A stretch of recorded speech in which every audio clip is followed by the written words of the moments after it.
특별 연구 24번째 시간인데요. 오늘은 13장 이제 14절부터 할 차례죠. 몇 절까지 할 수 있을지 일단 쭉 보도록 하고요. 저번 주에 질문을 하셨죠. 바울의 선교 여행이 얼마나 소요가 됐냐, 공연이냐. 네, 질문을 했는데 1차 선교 여행은 거기 이제 제가 파일에 올려놨는데요. 보시면은 44년 4월부터 45년 9월까지로 추선을 하더라고요. 이제 약 1년 반 정도가 소요가 된 거고, 바울의 이제 2차 선교 여행은 AD 47년에서 50년으로 보더라고요. 그래서 약 3년 정도 걸렸고, AD 3차 여행은 이제 AD 50년에서 53년 정도, 약 3년이 또 소요가 됐습니다. 그렇기 때문에 이제 대략적으로 1년 반, 3년, 3년 엄청난 기간을 사실 그냥 떼약볕에 또 추위에 하면서 막 팔 뻗고 굶주리고 맞아가면서 강도의 위험도 만나고 엄청나게 고생을 하면서 이렇게 복음을 전하는 그런 여행을 했었던 거죠. 대단한 어쨌든 헌신들이 아닌가 생각이 돼요. 그렇죠? 그래서 이제 그것도 제가 거기를 적어놨습니다. 참고해주시고요. 자, 오늘 이제 14절부터 보면은 이제 거기 버가를 떠나서 이제 드디어 안디옥, 비시디아의 안디옥으로 가게 되죠. 네. 예. 이 비시디아의 안디옥은요, 원래 출발했었던 안디옥, 시리아에 있었던 안디옥이 아닙니다. 그죠? 이거는 이제 지금 사진 지도에 보시는 것처럼 비시디아 지역에 있는 안디옥이에요. 네. 또 다른 도시죠. 여기도 그래도 꽤 큰 도시였다라고 얘기를 하고요. 여기에 이제 안식일에 회당에 들어갑니다. 항상 안식일에 회당에 들어가서 사역을 하는 그 방식은 사도 바울이 항상 택했었던 그런 방식이죠. 15절에 보면은 이제 그들이 항상 안식일에는 뭘 하냐면 유대인들이 모여서 거기서 이제 율법을 읽는 거예요. 대언자들의 글을 이제 다 낭독을 하는 거죠, 정해서. 그렇게 하고서 이제 거기에 회당에 치리자들이라고 하는 사람들이 있고, 또 이렇게 그런 성경을 알아서 얘기해 줄 수 있는 그런 랍비들이 있었잖아요. 그런 사람들이 이제 이야기를 하게 되는데, 그래서 이제 그런 사람들에 의해서 뭔가 또 얘기하고 싶은 것들을 할 수 있는, 강론을 할 수 있는 그런 기회를 줬었다고 해요. 이게 이제 유대인의 그런 회당의 전통적인 상황이었습니다. 유대인 회당에 이렇게 그런 이제 기회를 줬을 때 바울이 여기서 나와서 얘기를 하거든요. 이게 이제 가능했었던 거는 바울이 가진 어떠한 랍비로서의 지위를 이용하는 거예요. 바울이 사실상 랍비의 안연에 이를 만한 사람이거든요. 그렇게 지칭을 하진 않았지만, 왜 그러냐면 그는 어려서부터 바리새파의 정통 바리새인으로서 교육을 받았고, 특히 누구요? 가말리엘의 제자였잖아요. 네. 그렇게 해서 율법과 이런 것들을 철저히 준수하고 지켜온 그러한 랍비의 생활을 했기 때문에 그러한 것이 이제 아무래도 회당에 갔을 때도 드러나게 됐을 거예요. 무슨 표식이 있거나 하진 않았겠지만, 예? 이렇게 왔으면 인사를 하고 얘기를 할 거 아닙니까? 그랬을 때 당신 어디서 어떻게 온 사람입니까? 했을 때 나는 다소가 저기고 원래 고향이고, 또 거기에 이제 가말리엘에서 문화에서 배운 그러한 바리새인입니다. 바리새파에 속했던 그러한 사람입니다. 이제 그런 것들을 얘기했을 수도 있잖아요. 그러니까 이제 그렇습니까? 그럼 이제 당신도 뭔가 우리에게 좀 하실 말씀 있으면 해주십시오. 이런 어떤 것들을 요청했을 수 있다는 거죠. 그런 걸 아마도 좀 지위를 이용하진 않았을까, 이런 생각도 들긴 해요. 물론 이제 사도 바울이 자기가 가진 모든 지식과 이런 것들을 다 똥처럼 여기고 버렸다고는 했지만, 어쨌든 자기가 로마 시민이기도 했고, 또 그런 이제 가지고 있는 어떤 배경 자체가 없어진 건 아니니까 자기가 그런 얘기를 했을 수도 있겠죠. 내가 원래는 그랬었던 사람입니다. 그럼 잘 됐습니다. 좀 한번 말씀 좀 강론해 주시죠. 그죠? 그런 것도 아마도 이용했을 수도 있다는 생각이 듭니다. 그래서 이제 사람들아 형제들아 하면서 시작을 하죠. 그런데 이 사람들아 형제들아라고 하는 이 표현은 굉장히 많이 등장을 합니다. 그동안 이제 사도행전을 우리가 공부하면서도 꽤 여러 차례 봤었는데 제가 그 참고로 이 사람들아 형제들아 하고 표현하는 이 구절들을 다 밑에 적어 놓은 거예요. 그러니까 유대인들의 어떤 전통적인 그 표현법이죠. 어떤 다 남성 중심의 적인데 그런 사람들을 지칭을 할 때 사람들아 형제들아 이렇게 또 표현을 하죠. 근데 이제 그 안에는 거기에 이제 속해 있는 그 권위 가운데 아래에 있는 여자들도 다 포함돼서 모든 어떤 유대인들을 통칭으로 할 때 사람들아 형제들아 이렇게 하면 이미 거기에 있는 사람들을 다 지칭한다는 건 이제 알 수 있는 거고요. 자, 그래서 이제 16절로 넘어가면은 그렇게 이제 시작을 이제 하는 거죠. 아, 우리 이스라엘 사람들과 하나님을 두려워하는 사람들 이렇게 되게 말한다 이렇게 얘기를 하잖아요. 결국 여기에는 그 회당에는 이스라엘 사람들이 있습니다. 정통 유대인들. 그 다음에 또 하나님을 두려워하는 사람들로서 유대인 어떤 개종자들을 얘기하겠죠. 그런 사람들이 회당에 와 있는 거니까 아무나 뭐 이방인들이 와서 나 여기 좀 구경하겠다 이렇게 해서 들어올 수 있는 곳이 아니에요. 유대인의 회당은 어떤 그런 것들이 이제 들어올 수 있는 자격이 주어집니다. 그러니까 거기에 있는 사람들에게 이제 전하기 시작한 겁니다. 그런데 이제 17절부터 해갖고 쭉 그 이야기하는 게 뭐냐면 결국 바울은 이스라엘의 그런 역사에 대해서부터 쭉 강론을 하기 시작해요. 그러니까 결국 그건 뭐냐면 유대인들의 관심사를 이끌어내기 위한 거죠. 자, 그들에게 하고 싶은 말 좀 해보시오 했을 때, 자, 당신네들 예수라는 분 아시오? 하면서 다이렉트로 전하기가 힘들어요. 그렇죠? 어떤 사전에 뭔가 배경을 좀 얘기를 해야 되잖아요. 사전에 뭔가 그들의 관심도 이끌 수 있는 그런 내용이었죠. 왜냐면 느닷없이 갑자기 뭐 예수 얘기 전하다가는 쟤 뭐야 하면서 쫓겨날 수밖에 없는 거란 말이죠. 그러니까 이제 지혜롭게 그런 것들을 이제 풀어서 이스라엘의 그런 역사부터 쭉 시작을 해요. 그러면 항상 유대인들은 뭐예요? 관심이 있죠. 자기네들의 그 아브라함부터의 그런 어떤 역사 이런 것들 쫙 얘기를 들으면 그렇지 우리 민족이 그렇게 하나님이 선택하신 위대한 민족이지 하면서 아들 관심이 거기에 쏠리게 되기 때문이죠. 그래서 이제 17절부터는 그런 것들을 설명하는 겁니다. 순서적으로는 이제 어떤 내용이에요? 이스라엘 백성의 그 하나님의 택하심, 하나님께서 이제 택하셔서 이스라엘을 자신의 민족으로 삼아주신 내용들을 쭉 얘기했겠죠. 그리고 그들이 이제 이집트에 있게 됐고 거기에서 그들을 이제 데리고 나오신 거, 이집트로부터 탈출하게 된 거, 그거에 대해서도 얘기하고 그러면서 40년 동안 광야에서의 생활한 것들 그런 것들도 쭉 끄집어냈어요. 순서적인 거죠. 그러다가 이제 가나안 땅에 7 민족이 있었는데 그 민족들을 다 멸하셨다. 그래서 그 땅을 제비 뽑아 나눠주셨다. 그러니까 결국 이제 자기들에게 있는 그 땅의 상소, 그리고 그 이방 민족들을 다 몰아내고 하신 그 하나님의 위대하심을 그들도 잘 알고 있으니까 생각할수록 흐뭇하게 저 하나님은 우리 편이시고 우리의 하나님이시 하면서 열심히 듣고 있었겠죠. 그런 식으로 이제 주제를 시작했다는 거예요. 그런 걸 보면은 우리도 실제로 그 복음을 전할 때 여러 가지 이제 그 상황이 다릅니다만 그런 지혜가 필요하긴 해요.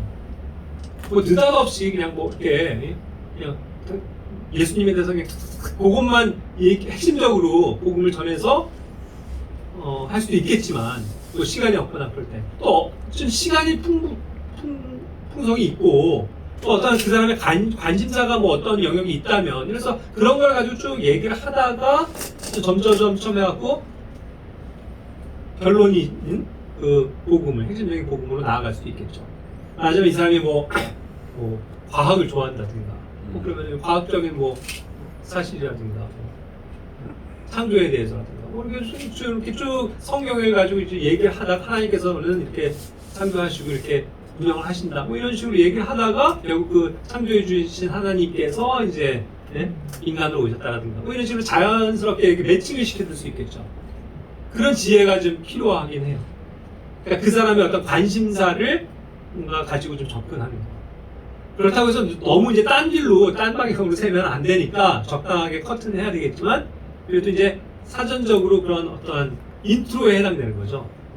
도입하는 데 있어서 조금 이렇게 지혜로운 방법으로 해서 그 사람의 관심을 좀 갖게 해주고 예수님의 복음을 전하는 방법. 그런 것들도 이제 필요한 것 같긴 해요. 자, 그래서 이제 20절에서는 또 어떠한 내용으로 이어갑니까, 역사가? 그 다음은 이제 대언자들의 시제죠. 그러니까 결국 사사들, 재판관들, 그런 사람들이 와서 이제 약 450년 동안을 재판했지 않냐. 이제 재판관 시대 내용들을 쭉 얘기를 한 거죠. 그 다음에 21절부터 22절은 드디어 왕의 시대죠. 왕이 생겼는데 우리의 첫 번째 왕이 베냐민 지파 기스의 아들 사울이었다. 그가 40년 동안 통치했다. 그러고서 그 이세의 아들 다윗을 하나님께서 세우셨는데 그 사람이야말로 하나님의 마음에 맞는 사람이었다. 그리고 하나님의 모든 뜻을 성취할 것, 이 사람을 통해서 이제 성취할 것을 말씀하셨다. 그래서 이제 쭉 점차점차 역사를 얘기해서 이제 핵심적인 인물, 구약의 핵심적인 인물 다윗을 끌어냈어요. 그죠? 이 다윗은 여기서는 또 중요한 그들에게 있었던 사람이죠. 왜냐하면 그들이 가장 사랑하고 존경하고 그 다윗의 자손을 주님께서 또 보내주실 거라고, 하나님께서 보내주실 거라는 그 메시아에 대한 언약, 그 믿음을 가지고 있는 사람들이기 때문에 다윗 하면 항상, 그리고 다윗의 자손 하면은 굉장히 이게 관심이 있을 수밖에 없는 거죠. 그런 걸로 이제 쭉 점차 진행을 시키고 있다는 거예요. 그렇죠? 자, 그래서 이제 23절에는 그 하나님의 약속대로 이제 다윗의 씨, 이게 중요한 거죠. 다윗의 씨에서 이스라엘에게 구원자이신 예수님을 일으켜 주셨다. 그렇죠? 다윗의 씨까지 이제 쭉 가면, 그리고 이제 그들이 기다려오는 우리 이스라엘을 회복시킬 왕, 메시아, 그분을 이제 기다리는 건데 그 구원자이신 예수를 일으켜 주셨다. 이렇게 이제 얘기를 하는 거잖아요. 그러니까 이들은 사실 예수에 대해서는 잘 모르죠. 그죠? 물론 이제 소문으로는 그것들이 쭉 퍼져나갔고 또 유대인들은 워낙 그런 것들에 관심사기 때문에 들은 사람들도 있을지 모르겠지만 사실 예수님이 어떠한 분인지를 모르는 거죠. 근데 뭐 예수라고 하면 이제 그들로서는 이제 뭐 메시아. 그 예수와 그 여호수아를 뜻하는 예수아라는 어떤 그런 식으로 발음이 되어지고 얘기를 했을 거라고요. 그러니까 예수아는 뭐냐면 원래 구원자라는 뜻이거든요. 그러니까 이제 그냥 막연히 구원자이신 그 예수아라는 분, 그거에 대해서 지금 생각하고 있을지도 몰라요. 구체적으로는 아직 예수가 어떤 분인지를 모르니까. 그죠? 그런데 이제 그거를 더 구체적으로 지금 이끌어 나가는 거죠. 관심사를 던지고 드디어 24절, 25절은 누구에 대해서 얘기를 해요? 그분에 앞서 왔었던 요한, 회개의 침례를 베풀었던 요한을 얘기하는 거예요. 자, 그런데 이제 이 회개의 침례를 베푼 이 요한은 그들이 알만했을까를 생각할 때 알 수 있었을지 몰라요. 왜냐면 이거는 요한은 굉장히 큰 처음에 반향을 일으켰거든요. 그렇죠. 그래서 많은 사람들이 이제 요한을 통해서 뭔가 메시아가 온다는 그런 이 사인을 하면서 많은 사람들이 회개에 이르고 실제로 죄의 사면을 얻기 위한 얻는 그런 어떠한 침례, 그런 것이 막 한순간 유행처럼 확 돌아왔었던 거거든요. 그래서 요한이 굉장히 알려졌었던 거예요. 그거를 왜 우리가 증거를 알 수 있냐면 거기 이제 적어놨지만 사도행전 18장 25절, 그 다음에 19장 3절에서도 보면 아볼로도 이 요한의 침례를 받은 사람이에요. 그리고 에베소에서 온 사람들도 요한의 침례를 다 알고 있어요. 그러니까 그만큼 먼 지역에 있었던 고린도나 에베소 지역에 있는 그런 먼 지역에 있는 사람들도, 유대인들도 이미 그 십수년 전에 있었던 최대한 잡아서 그 사건을 어느 정도 알고 있었다는 얘기죠. 특히 그 요한의 침례는 굉장히 유명한 하나의 사건이었던 거예요. 그래서 그들이 뭔가 이스라엘이 회개에 이르는 어떤 각성이 일어나는 그런 것들을 그들이 목도했기 때문에 그것이 많이 퍼져나갈 수 있는 거죠. 그리고 그거에 순종했었던 사람들이 또 해외로 각지로 뻗어나갔을 수도 있는 거고, 아니면은 또 디아스포라, 즉 이방인의 교회가 태동되기 전에 유대 지역에 있었던 그런 성도들이 또 막 흩어졌잖아요. 그러면서 또 그들이 경험했었던 그러한 것들을 얘기하면서 요한에 대해서도 알렸을 수도 있겠죠. 그리고 개중에는 그러한 과정이었으면 예수님에 대해서도 알려줬을 거예요. 그런데 이제 대부분의 사람들은 이 이스라엘 본토에 있던 사람들이나 저 밖에 있는 이스라엘 사람들이나 할 것 없이 한결같이 예수를 인정을 하진 않았거든요. 그죠? 예수님을 정말로 자신의 구원자라는 거에 대해서는 인정하지 못하고 그냥 뭐 한 요한이라는 선지자 또 뭐 그 다음에 이렇게 사람이 왔는데 그 사람은 실패로 끝나고 그냥 처형당했어. 뭐 이렇게까지만 알고 있었을 수도 있다는 거죠.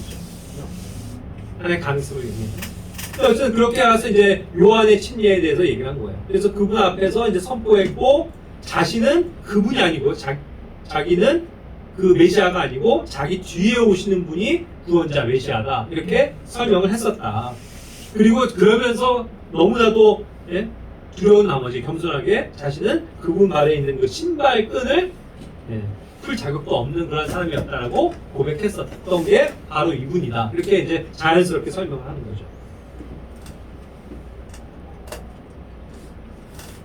자, 그러면서 이제 26절에는 그 아브라함의 줄기, 이제 다시 아브라함으로 갑니다. 아브라함의 줄기에 속한 자손들, 하나님을 두려워하는 모든 자들이라는 말로 이제 환기를 시키는 거죠.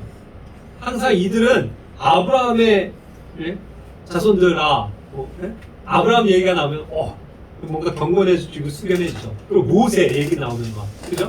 그들은 워낙 그 아브라함, 모세를 중요시 여기니까, 그렇죠? 그리고 이제 다윗 그런 사람들의 이제 얘기가 나오는 거예요. 그래서 하나님을 두려워하지 않는, 그러니까 딱 그렇게 집중을 시키는 거죠. 아브라함의 줄기에 속한 자손들이셔라, 또 하나님을 두려워하는 여기 모든 사람들아, 이렇게 주의를 하게 시키는 거죠. 그럼 자기들이 사실 하나님을 두려워하는 사람들이라고 생각을 하거든요, 그들은. 그러니까 그런 표현이 딱 이제 기분을 좋게 하는 거죠. 그래, 나는 아브라함의 줄기에 속한 자손들이고 하나님을 두려워하는 사람이지. 그러면서 이제 들을 준비를 하는 거예요. 자, 그분께서 이제 이 구원의 말씀을 너희에게 보내셨다 하면서 주의를 환기시키고 그날의 사건에 대해서 본격적으로 증언을 하는 거예요. 그게 이제 27절부터 28절이죠. 예루살렘에 있던 사람들과 그 치리자들이 그분을 그런데 알지 못했다, 알아보지 못했다는 거죠. 그렇죠? 그리고 이제 알고도 거부했다는 얘기죠. 그러면서 안식일마다 맨날 읽는 그 대언자들의 목소리를 알지 못했다. 자, 그거는 지금도 마찬가지죠. 이들이 방금 바울에게 당신도 할 말 있으면 좀 하십시오 하기 전에 그들이 그 대언자들의 글을 읽었잖아요.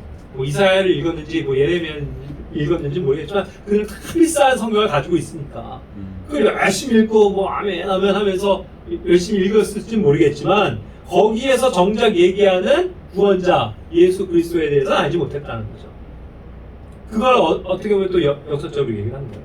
그러면서 그들이 그분을 정죄하고 그분에게 죽일 이유를 하나도 찾지 못했지만 그분을 죽여달라고 사형시키라고 빌라도에게 요청했다. 끝까지 얘기하는 거예요.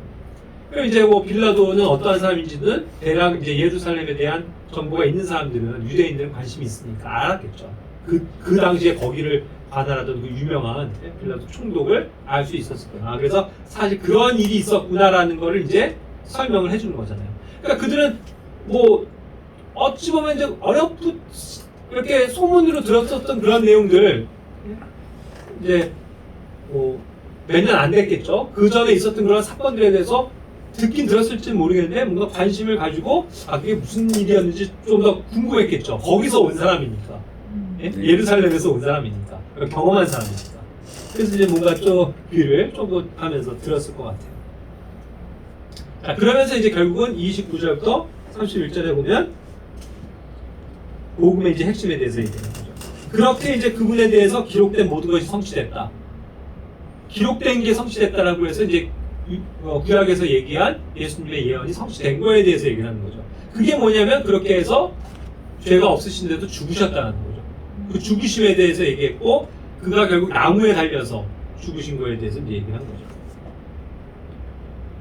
그리고 이제 그분을 내려다가 돌무덤에 두었다는 건 이제 장사 지냈다는 얘기가 되잖아요. 그런데 하나님께서 그분을 죽은 자들로부터 살리셨다.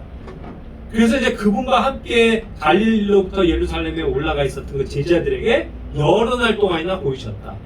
그리고 그들이 백성에게 그분의 살아계심에 대해서 이제 증인이 되었다라는 사실에 대해서. 그러니까 예수님의 죽으심과 성경 기록대로 죽으신 것과 돌무덤에 묻히셨다가 다시 살아나신 것. 그리고 그것을 실제로 본 사람들의 목격담, 증언 이런 것들을 쭉 설명하는 거죠. 여기는 굉장히 압축돼서 이렇게 글로서 요약이 되어 있지만 굉장히 이것을 풀어서 그때 있었던 사건들에 대해서 아주 구체적으로 정황을 설명해 줄 수 있어요. 이제 그들은 굉장히 관심 있게 일단은 여기까지는 듣고 있었을 거라는 거죠. 그런 일이 있었단 말인가. 관심 많이 했겠죠. 어떻게 그런 일이 있지? 왜냐면 예수라는 존재를 아직은 그들이 구원자로서 받아들이지 않으니까 그게 어떻게 그런 일이 있어 하면서 지금 회의적인 상태로 듣고 있었을 수는 있다는 얘기죠. 자, 그러면서 이제 32절, 33절에 보면 우리가, 즉 바울과 바나바가 너희에게 이 기쁜 소식을, 이게 기쁜 소식이 복음이죠. 이 복음을 너희에게 이제 밝히 알리는 것은 우리 조상들에게 하신 약속, 그게 결국 하늘의 왕국에 대한 약속이에요. 그걸 하나님께서 이제 이 예수님을 통해서 다시 일으키심으로써 우리에게 성취하셨다. 그걸 이제 탁 강조한 거예요.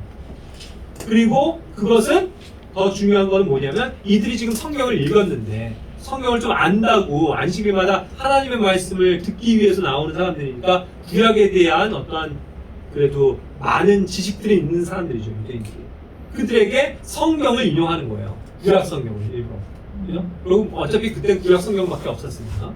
시편 둘째 편, 즉 2편의 6절부터 9절까지의 내용을 인용을 한 거죠. 거기에 이제 뭐라고 기록되어 있어요? 너는 내 아들이라. 이날 내가 너를 낳았도다. 이 말씀의 성취다. 그러니까 그들은 시편을 이렇게 달달달달 외울 정도로 많이 알면도 불구하고 여기서 말한 너는 내 아들이다. 이날 내가 너를 낳았도다. 이게 누구를 지칭하는지 몰랐다는 얘기죠. 전혀 까막눈이잖아요. 근데 이거를 지금 그렇게 해서 성취된 그분이 바로 하나님의 아들로 써오신 그 예수 그리스도시다. 이렇게 이제 매칭을 시켜주는 거잖아요. 그러니까 이제 이런 게 항상 말씀의 힘이거든요. 자기들이 알고 있는 그 성경에 대한 정확한 어떠한 그런 그 역사적으로 나타난 사실들을 대입을 해서 설명을 해줄 때 많은 사람들이 이제 조금 쇼킹을 받기 시작하는 장면일 거예요. 이게 그런 말씀이란 말이야? 이렇게. 그렇죠. 그래서 이제 34절로 보면 그분께서 그분을 죽은 자들로부터 살리시고, 다시 복음의 핵심을 얘기하죠. 죽으신 거와 거기서부터 살리신 거. 그래서 이제 다시 썩음으로 되돌아가지 아니하실 것에 관해서는 이와 같이 말씀하셨다라고 또 구약을 인용하는 거예요. 내가 다윗에게 허락한 확실한 긍휼을 너희에게 베풀리라 라는 말씀의 성취인데, 그게 이제 뭐냐면 이사야서 55장 3절이었던 거죠. 그러니까 그걸 또 인용을 한 거예요. 거기에 이제 내용을 보면 너희는 귀를 기울이고 내게로 나와 들으라. 그리하면 너희 혼이 살리라. 내가 너희와 영존하는 언약을 맺으리니 곧 다윗에게 베푼 확실한 긍휼이니라. 그러니까 다윗을 연관시켰고 벌써 그분의 죽으심에 대해서 하나님의 아들로 오신 분에 대해서 얘기하고 그분이 또 썩지 않고 또 우리에게 이제 언약을 주시는 분이라는 거를 이렇게 매칭시키면서 자연스럽게 얘기를 하고 있죠. 그러니까 그들이 그나마 익숙하게 알고 있던 성경을 인용하게 되면은 그거에 대한 더 구체적인 관심과 이렇게 조금 이렇게 그런 걸 매칭시킨다고 그러죠. 그런 거에 대한 이제 안목이 생기는 거예요. 그들로서도. 자꾸 이렇게 말씀이 지금 역사하고 있는 과정에 있겠죠. 그러면서 또한 35절에서는 또 다른 시편에서 말씀하시기를 주께서 주의 거룩한 자가 썩음을 보지 아니하게 하셨다. 이 말씀도 성취된 거다 하면서 또 구약을 인용해요. 그게 어디냐면 시편 16편 10절. 이는 주께서 내 혼을 지옥에 남겨두지 아니하시고 주의 거룩한 자가 썩음을 보지 아니하게 하실 것이기 때문입니다. 그들은 그러니까 사실 생각을 못하고 있었던 영역이에요. 시편 말씀은 그냥 그렇게 해서 다윗이면 다윗이 이렇게 고난 가운데서 있었던 일을 그냥 시적으로 표현한 거라고만 하면서 달달달달 외웠던 건데, 그죠? 이게 지금 어떠한 예언적으로 누군가를 지칭하고 있었고 그것이 실현되었다는 것을 들을 때에는 이게 굉장히 쇼킹한 문제가 된다는 거예요. 그죠? 그러니까 이제 이게 막 관심이 더 증폭이 됐을 것 같아요. 그래서 이제 설명하는 게 그겁니다. 36절에서 37절. 그리고 다윗을 얘기한 게 그거예요. 다윗은 죽었지 않냐. 다윗의 자손으로 오신다고 했는데 그 다윗의 시가 오셨고, 그런데 다윗은 죽어서 무덤에서 썩었지만 이 하나님께서 일으키신 분, 이 예수님은 결코 썩음을 보지 않고 부활하셨습니다. 이걸 이제 쫙 풀어가는 거예요. 그러니까 이제 사람들은 많은 경우 지금 뭐 술렁이기 시작하겠죠. 관심 많이 하면서 이게 그런 뜻이었어 하면서 그런 일이 있었어 하면서 받아들일 사람들이 이제 받아들일 마음의 준비가 되고 있었어요. 근데 이제 그걸 좀 싫어하는 사람들이 있었겠죠. 또 감히 그런 하나님의 말씀을 지들이 이렇게 하면서 해석을 하고 거기에 갖다 붙이고 이거 막 그래서 막 못마땅해갖고 그런 사람들도 분명히 있었어요. 그죠? 자, 근데 이런 걸 보면서도요, 참 놀라운 건 뭐냐면, 이게 지금 바울이요, 성경을 이렇게 들고 다녀요? 아니에요. 근데 지금 다 그런 구약의 적재적소에 있는 예수님과 관련된 성경 구절들을 딱딱 찍어서 인용을 하죠. 그죠? 10편, 16편, 10절에 이르기를 뭐 하면서 쫙, 예? 이사야서에 이렇게 말하기를 하면서 놀라운 거 아니에요? 네. 그러니까 물론 이제 사도 바울은 그만큼 이런 구약에 박식했었던 사람은 맞아요. 어려서부터 교육을 받았으니까. 근데 꼭 그것만은 아니죠. 그렇게 교육에 의한 것만 아니었을 거예요. 항상 주님께서 말씀하셨지만 너가 갈 때에 성령님께서 너가 할 말을 주실 것이라고 약속하시잖아요. 성령님의 계시죠. 그래서 성령님이 그때 그에게 딱 주시는 거예요, 영감을. 그래서 자, 지금 이 시점에는 이 말씀이 인용되고 전하면 좋겠다. 그런 지혜를 주시는 거죠. 그래서 그는 이제 성령의 계시로 말미암아 이런 말씀들을 다 풀어서 설명해 줬을 거예요. 그러나 어쨌든 중요한 건 그만큼 그가 성경을 또 잘 알고 있었기 때문에 그런 사람에게 이런 것들이 함께 이렇게 일하는 거지, 우리처럼 아무것도 성경을 전혀 무지하고 그런 사람에게 갑자기 그냥 하나님의 영이 막 성경을 막 바로 얘기하고 그건 아닐 거라는 얘기죠. 그렇다고 보면 어때요? 우리가 복음을 전하기 위해서도 여러분들이 복음과 관련된 아주 중요한 구절들은 많이 알고 있어야 된다는 거예요. 외우고 있어야 된다는 얘기예요. 이해하세요? 그러니까 항상 열심히 공부해야 된다고요. 하나님의 말씀을. 복음을 내가 어떻게 전할 건지 쭉 해야 된다고요. 죄하면 떠오르는 구절, 로마서 3장 23절, 죄인, 그 다음에 6장 24절, 히브리서 9장 27절 하면서 쫙쫙쫙 그걸 알고 있어야, 당신이 죄인이라는 거를 설명해줘야 되고, 죄의 삭은 사망이라는 걸 얘기해줘야 되고, 사망 뒤에는 심판이 있다는 걸 알려줘야 되고, 그렇잖아요. 네. 그 구절들 다 알아요? 열심히 공부해야 된다고요. 그래야 내가 그 성경을 가지고 인용해서 찾아보면서 사람들에게 설득시키죠. 그죠? 그런 훈련들이 우리에게 돼 있어야 돼요. 그러니까 바울은 준비된 사람이에요, 사실. 그의 출신 성분이라는 게 자신은 무익하다고 얘기했지만 그럼에도 불구하고 하나님은 그 과정을 아셨기 때문에 글을 쓴 거 아니에요? 그 가말리엘의 가문에서부터 혹독하게 바리새인적인 교육을 받았었던 게 구약을 정통화해서 이해하고 있는 아주 중요한 그의 이 성경에 대한 지식의 밑바탕이 됐던 거잖아요. 그러니까 그걸 더 잘 풀어서 설명할 수 있는 사람이 되는 거예요. 나중에 보세요. 고린도 교회 아볼로도 그렇잖아요. 성경에 능통한 사람이거든요. 구약을 너무너무 잘 알아요. 그러니까 그렇게 유대인들 같은 사람들에게는 정말 더 쉽게 설명을 잘 해주죠. 그런 거가 돼요. 오늘 우리도 열심히 하나님의 말씀을 배워야 되는 이유는 내가 그걸 잘 알아야 그만큼 더 효과적으로 많은 것들을 잘 전할 수 있기 때문입니다.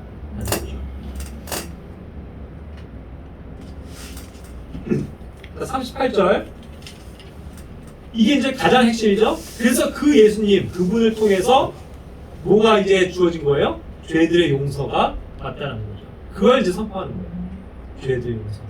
각 개인이 이제는 이스라엘로서의 어떠한 그 경륜, 그래서 이스라엘이라는 어떤 단체, 집단으로서의 죄들의 사면이 아니고 각 개인이 예수 그리스도를 믿고 받아들임으로써 예수님이 자신의 죄를 위해서 대신 죽으시고 우리를 의롭게 해주시기 위해서 살아나신 것, 그래서 그분의 그 피값으로 우리의 죄들의 각자의 죄들이 다 용서된 겁니다. 우린 이제 죄가 없어졌습니다. 죄로부터 해방됐습니다. 이 은혜의 복음을 이제 설명을 하는 거죠. 그죠? 물론 이제 유대인들에게 먼저. 항상 바울은 유대인을 잊지 않았어요. 그래서 어디를 가더라도 이와 같은 방법으로 이제 회당을 먼저 찾아가는 겁니다.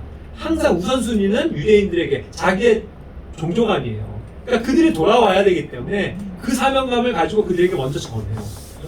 그러나 이제 후반부에 보지만 이제 그거를 다 거부하죠. 거부하면 이제 그때부터 안녕히 계시오 하고서 이방인들이 가는 거예요. 항상 그러한 절차가 있었죠. 그래서 이제 39절에 그들에게 얘기하는 겁니다. 모세의 율법으로는 너희가 의롭게 되지 못했다. 그거 알지 않냐? 모세의 율법은 우리가 다 지킬 수가 없어. 하지만 이 예수를 믿는 모든 자는 그분으로 말미암아 어떻게 된다? 의롭게 된다.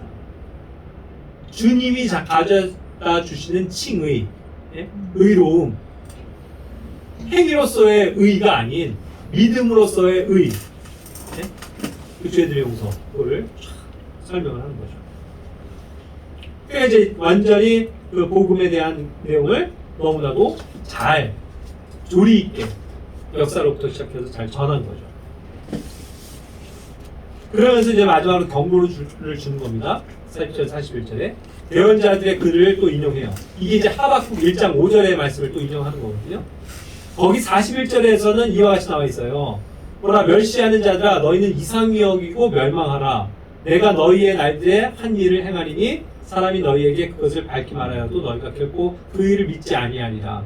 이와 같이 이제 바울은 성령님의 계시를 통해서 인용을 한 거고요. 원래 하박국 1장 5절은 너희는 이교도들 가운데서 보고 관심을 두며 놀랍도록 이상히 여기라.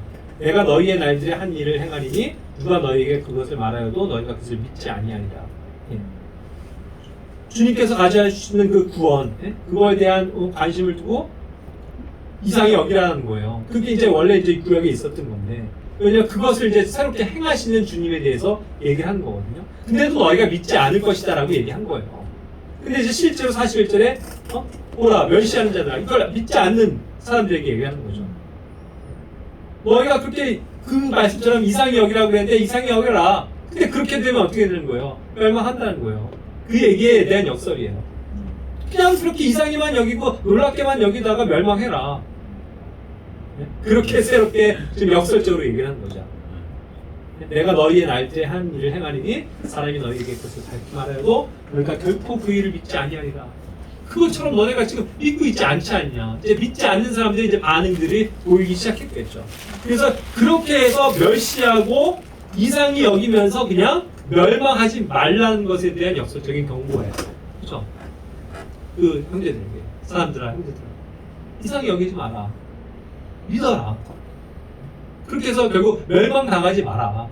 내 사랑하는 형제들이요. 이걸 이제 쭉 강론을 하고 있다는 거죠. 자, 42절에 이제 어떻게 됩니까? 그렇게까지 이제 다 마치니까 술렁이고 하면서 이제 유대인들이 어때요? 많은 유대인들이 이제 나가버리는 거예요.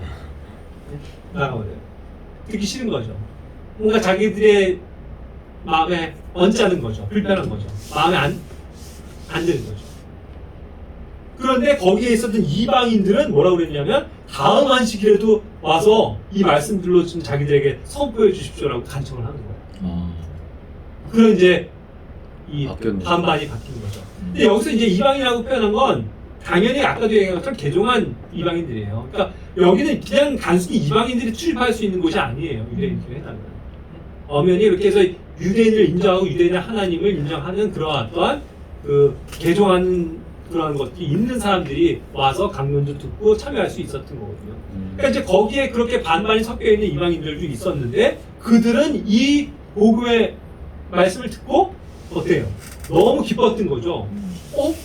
그럼 우리도 정말 이제는 차별 없이 구원이 임하고 그 이 사람들이 하는 것처럼 막 율법을 하고 그게 아니고 그냥 죄들의 용서를 받고 의롭게 될 수 있단 말이야? 하면서 뭔가 새로운 거에 열리면서 다음 주에도 좀 얘기해 주십시오. 이렇게 나오는 거죠. 그래서 이제 43절에 그런데 이제 그런 일이 있었는데 어떠한 일이 생겨요? 그러니까 43절에 유대인과 그렇게 흩어진 다음에 유대인과 신앙심 있는 유대교 개종자 중에 많은 사람들은 이제 바울과 바나바를 따랐다고 했어요. 실제로 따라오는 일들이 생겼던 거예요. 그러니까 유대인들 가운데서도 또 어떤 유대인 개종자 가운데서들도 그렇게 해서 관심을 가지고 바울과 바나바 계속 따라가면서 일주일 더 못 기다리겠다는 거죠. 더 그냥 막 듣고 막 물어보고 하면서 따르는 사람들이 많았던 거예요. 그래서 이제 그들에게 이제 말하면서 그들을 이제 설득해 주기 시작한 거죠. 하나님의 그런 은혜 안에 거할 수 있도록 계속 하나님의 말씀으로 설득시켜 주고 이야기를 교제를 해주는 그런 이제 내용이 나오죠. 자, 그래서 빠르게 갈게요. 44절에는 이제 그 다음 안식일에는 어떻게 된 거예요? 그러니까 벌써 거의 온 도시가 하나님의 말씀을 들으려고 나왔다. 거의 온 도시.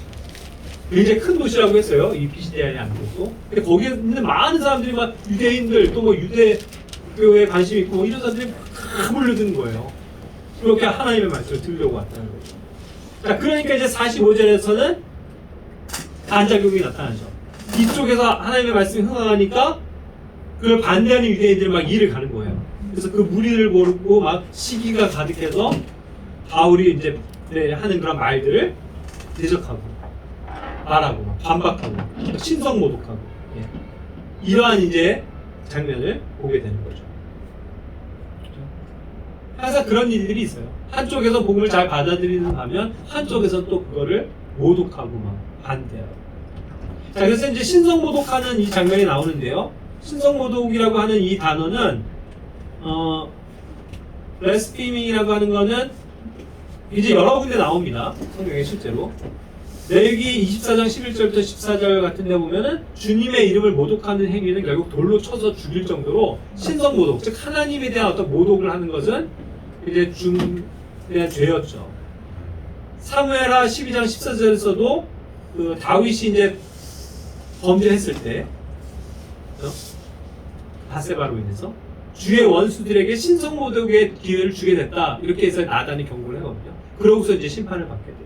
그러니까 우리의 삶 속에서도 뭐 오전에도 얘기했지만 우리가 잘못 살게 되고 죄를 지면 그것이 하나님 앞에서 볼 때 큰 죄가 돼서 다른 사람들에게 신성 모독을 안겨다 주는 그러한 악한 일이 될 수도 있다는 거죠. 그리고 이제 성령님을 대적하고 신성 모독하는 죄는 용서받지 못하는 것, 그것에 대해서도 이제 마태복음 12장 31절 32절에 나옵니다. 사도행전 19장 37절에서는 다른 종교에 대해서도 모독할 필요는 없는 걸 또 봐요. 이건 뭐냐면 바울이 어딜 가더라도 막 그런 우상이 가득하고 뭐 여신을 섬기고 막 그런 얼마나 많습니까? 이교도들의 그런 것들. 근데 거기에 가서 그들에게 회개하고 돌이킬 것에 대해서 얘기했지 그들을 막 모독하고 막 비방하고 막 그러진 않았다고요. 그러니까 거기에서도 지금 19장 37절에서 뭐냐면 그렇게 모독도 하지 않은 이들을 왜 이렇게 막 잡아서 하려고 하냐 하면서 막 잠재우는 어떠한 사람의 얘기를 하고 있는 거거든요. 그러니까 그 말은 우리도 분명히 우리가 복음을 전할 때 예수 그리스도 외에는 구원이 없다. 그거 맞죠? 진리죠? 네. 그래서 우린 그걸 외치지만 그렇다고 해서 그때 제가 뭐 형제들이랑 있을 때 얘기했던 것 같은데 저기 조계소 앞에 가갖고 석가탄신일에 자기네들은 그냥 행사하고 있는데 그 앞에서 막 예수 믿으시오 하면서 손 안 삐고 해갖고 막 그 사람들 당신 죄 지옥가면 하면서 물론 그 사람이 맞지만 그렇게 해서 괜히 시비를 일으킬 필요는 없다는 거죠. 그렇죠? 그러니까 괜히 그런 것들이 남의 종교에 대해서 막 신성 모독하는 뭐 이런 땡중 막 이런 사람들 지나는 거 우리가 막 욕할 수 있어요? 안 되죠. 그러니까 남들 모독하는 것조차도 이 단어긴 해요. 블래스미밍. 우린 그렇게 좀 행해서는 안 됩니다. 그냥 우리가 전할 것만 분명하게 전하면 되는 거죠.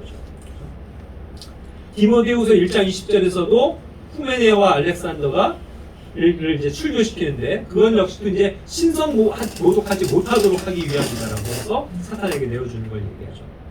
로마서 2장 24절, 디모데전서 6장 1절, 디도서 2장 5절에선 말씀의 가르침과 교리에 불일치하여 하나님의 이름이 모독을 받게 돼서 안 된다는 거예요. 그런 것들도 나오고 야고보서 2장 7절은 우리를 부를 때 쓰는 그 존귀한 이름을 모독하는 악인들이 또 나오는 걸 보죠. 자, 보세요. 세상 사람들을 우리를 볼 때 우리는 이제 성도요 그리스도인들인데 그걸 좋게 보지 않는다는 거예요. 그죠? 그래서 우리를 뭐 보면서 맨날 뭐 저런 개독교 뭐 하면서 뭐 예수쟁이들 하면서 비난하고 막 모독을 하잖아요. 그것도 이제 그렇게 모독을 할 때에 이제 나오는 단어가 이런 단어입니다. 그리고 이제 음료와 적그리스도 또 짐승의 그런 신성 모독하게 될 것이 이제 요한계시록에 많이 등장을 하고 있죠. 그래서 이제 그런 것들이 다 신성 모독과 관련된 단어들이고요. 실제로 좀 뭐 피곤하시는 것 같고, 그러니까 일단 여기 오늘 40절까지만 40절이었나요? 45절. 예, 45절까지만 하고 마치고 다음 주에 이제 그 남은 구절을 하고 하겠습니다.